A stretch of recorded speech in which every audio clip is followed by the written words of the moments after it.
오늘도 또 이 한 주간도 주의 말씀으로 이길 수 있는 귀한 나날 되기를 축복합니다.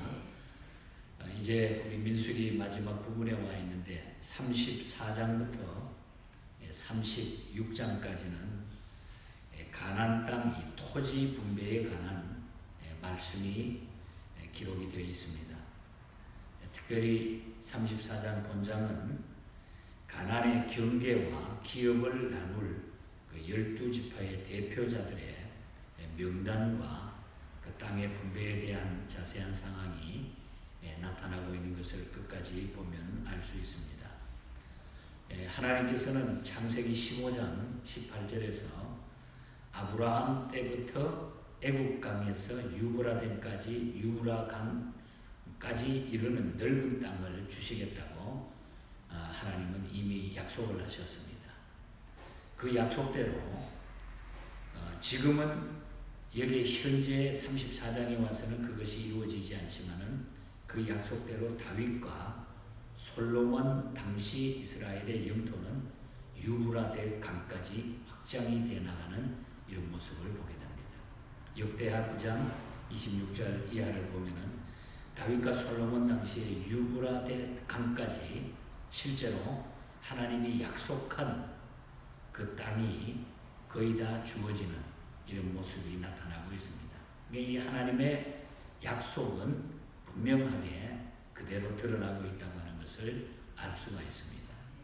오늘 이 본문에서 하나님께서는 가나안 땅의 사방 경계를 그어가지고 그들이 들어갈 청사진을 하나님은 모세에게 자세하게 제시하고 있는 것을 보게 되는 것입니다. 그래서 오늘 아침에는 이 땅 분배에 대한 그 이야기를 잠깐 나누면서 우리에게 주시는 하나님의 그 약속의 말씀을 우리가 깊이 새기면서 우리가 예수 믿는 사람으로 하나님의 그 약속이 얼마나 중요하다 하는 것을 우리가 깊이 다시 한번 깨닫는 그런 시간이 되시기를 바랍니다. 먼저 이 땅은 믿음으로 들어가는 땅이라 그렇게 교훈하고 있습니다. 믿음으로 들어간다는 것입니다. 아직 그들은 그 땅에 들어가지 않았습니다. 하지만 하나님은 이미 들어간 것처럼 경계선을 긋게 했습니다. 히브리서 기자가 말한 대로 믿음은 바라는 것들의 실상이요 보지 못한 것들의 증거라. 그러니까 지금 현재 입장에서 들어가 있지는 않지만 이미 들어간 것처럼 경계선을 긋도록 하나님이 이야기하셨다는 겁니다. 이스라엘 백성에게 주시겠다 하신 땅은 오늘 본문에서 보다 훨씬 광대한 곳이었는데 아까 말씀드린 대로 다윗과 솔로몬 때에만 모든 것이 성취되었다는 것입니다. 하나님은 그 백성의 형편과 믿음에 따라 약속을 완성시키는 겁니다. 형편과 믿음에 따라서 그 약속을 이루어 주신다는 것. 그러므로 우리 연약한 믿음으로 인해서 더 받아야 될 것을 덜 받는 일이 없는가 생각해 보라는 거예요. 오늘 우리의 믿음 때문에 혹은 하나님의 약속과 그 믿음을 우리가 놓치는 것 때문에 내 믿음의 약함 때문에 하나님의 그 약속을 우리가 놓치지 않는가. 이걸 다시 한번 우리 이 말씀을 통하여 우리 자신을 살펴보라는 것입니다. 따라서 우리가 미래에 들어갈 천국도 마찬가지 믿음을 가진 자만이 들어가는 것임을 알아야 돼. 천국은 믿음을 가진 자만이 들어갈 수 있다. 그것이 오늘 땅을 주신 큰 의미가 된다는 거예요. 그러니까 이 땅은 믿음으로 들어가는 땅이다. 하나님 우리에게 약속하신 땅은 믿음이 아니면 못 들어간다. 믿을 때에만이 우리가 갈 수 있는 곳이다. 이걸 우리가 깊이 생각을 하라는 것입니다. 그리고 하나님께서 이스라엘 백성에게 거주의 경계선을 정해 주신 것은 하나님의 백성들로 하여금 세상적인 소유욕에 대한 욕망을 제한하신 것이라는 거예요. 경계선을 딱 그어주신 것은 세상적인 소유욕에 대한 욕망을 제거하기 위하여 분명한 것, 하나님 것은 하나님 것이고 하나님의 백성은 세상과 경계선을 가지고 살아야 한다. 무조건 막 그 여기 들어갔다 저기 들어갔다 이렇게 살지 말라는 거죠. 모든 것이 다 하나님의 땅이지만은 하나님은 택하신 백성에게 경계선을 그어 놓으셨다. 중요한 얘기입니다. 그러므로 우리는 하나님이 허락하시고 하나님이 그으신 경계선 안에서 만족을 누려야 된다. 그게 참으로 행복한 삶이다. 하나님은 무엇이든지 성도의 형편과 필요에 따라서 그래서 허락해 주신다는 거예요. 그러니까 선을 넘지 말아야 돼요. 그래서 우리는 가끔 내 욕심 때문에, 내 이기심 때문에, 세상에 밝은 눈을 뜨고 사는 것 때문에, 쓸데없는 욕심 때문에 우리가 경계선을 넘어갔다가 오히려 좀 더 가질 것 같았는데도 불구하고 쫓겨나는 일이 생기고 실패하는 일이 생기고 어려운 일이 생기게 된다. 그러니까 우리는 하나님이 경계선을 다 그어 놓으신 것은 그만큼 우리를 사랑하시고 우리를 보호하시기 위함이다. 그래서 우리는 성도는 형편과 필요에 따라서 우리는 하나님 앞에 정말로 똑바로 서서 살아가야 된다. 선을 넘지 말라. 선을 넘지 말라. 그 다음에 또 주신 말씀의 교훈은 하나님께서 이스라엘에게 준 땅은 매우 작은 땅이었어요. 말씀드렸습니다만 이 땅이 유브라데까지 마지막에 다윗과 솔로몬 때에 가서 다 이루어집니다만 현재의 여기서 준 땅은 사실 매우 작은 땅이에요. 보면 땅이 아주 작아요. 남북이 약 150마일 정도. 150마일이면 여기서 샌디에고 정도밖에 안 됩니다. 거리가. 그리고 동서가 50마일. 그러니까 우리나라의 지도를 보고 표현하면 강원도만한 땅밖에 안 돼요. 강원도만한. 적은 땅입니다. 하나님의 축복은 그 크기에 있지 아니하다는 거예요. 땅이 크다고 해서 다 좋다는 게 아니라 그 크기의 협소함에 비해서 토양은 너무너무 좋았다는 거예요. 비옥함으로 특별히 너무너무 좋은 땅으로 하나님이 그것을 보상해 주셨다. 하는 것마다 잘 된다는 거예요. 농사를 져도 어떤 일을 해도 잘 되는 거예요. 이 세상에서 땅이나 재물을 많이 가지고 있다고 해가지고 성도들에게 꼭 유익한 것만은 아니라는 거죠.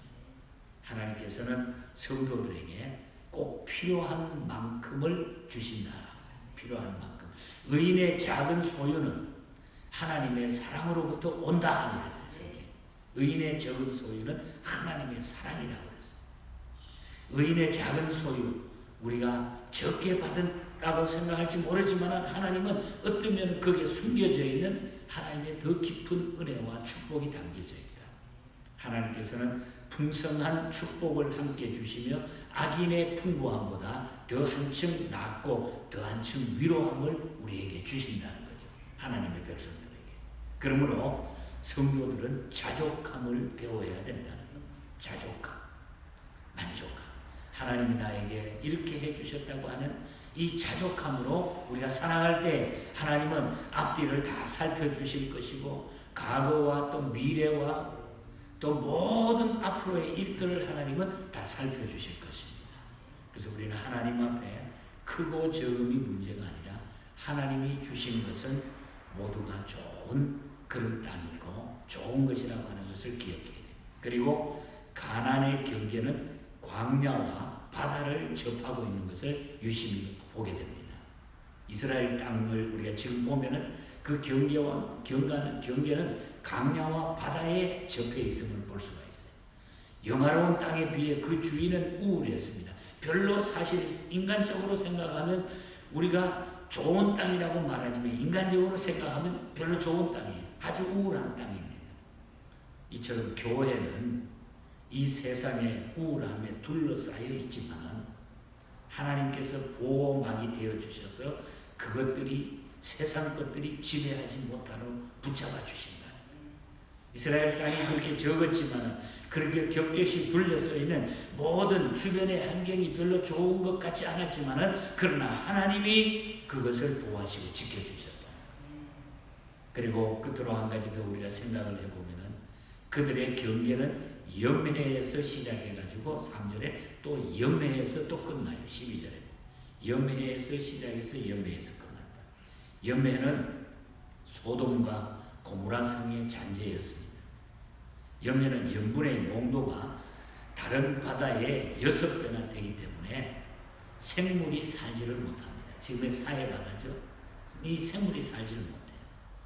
연간 16억 톤의 맑은 물을 받아 먹으면서도 염분으로 그걸 다 증발시켜 버리기 때문에 생물이 그곳에는 아무도 살지 못합니다. 아무것도. 이렇게 염해에서 시작해가지고 염해로 끝난 경계선을 가진 그 땅은 하나님께 범죄하면 염해처럼 생명이 없는 바다가 될 수 있다는 것을 깨닫게 함으로써 항상 소돔과 고모라 성의 죄를 조심하라고 하는 교훈의 뜻이 거기에 담겨져 있다. 너희가 범죄하고 아무렇게나 살아가면 이렇게 아무 쓸모없는 모든 것이 되어버리게 말 것이다. 죄를 조심하라고 하는 깊은 영적인 교훈이 그곳에 담겨져 있다. 너희들이 이제 가나안에 들어가서 이렇게 살아라. 절대로 세상 것으로 살지 말고 하나님의 뜻을 따라서 살아가기를 바란다. 이 뜻이 거기에 있다. 여러분, 우리가 세상의 재물은 바닷물 마시기와 같습니다. 마시면 시원한 것이 아니라 더 목이 타듯 세상 재물은 가질수록 만족이 없어. 가질수록.